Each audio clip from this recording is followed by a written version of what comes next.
about the I do's. For the future Mr. and Mrs. Cameron, who we caught up with at David's Bridal. June 16th. All about the big day.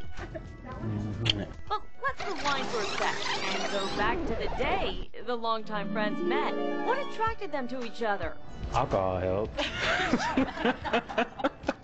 No, I'm just playing. We were on a quest to find out why this couple and others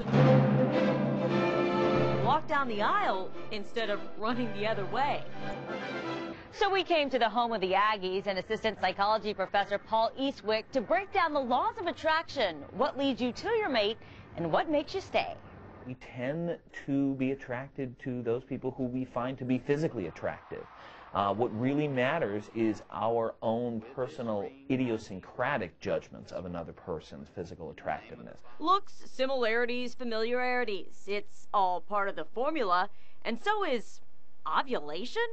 Women tend to find very dominant men, men with a strong jaw, strong masculine facial features. They tend to find those men particularly attractive when they're ovulating. Meaning meeting your mate could depend on the time of the month. It's a perceptible shift depending on whether she's ovulating or not ovulating. So, a 2-week difference there could have a detectable Could effect. change your mate. Right. For the rest of your life. Right. Your right. last name. Yep, exactly. Communication and compromise are what the psychologist says helps maintain the relationship. So on the positive side, you want to minimize the really harmful, nasty conflict.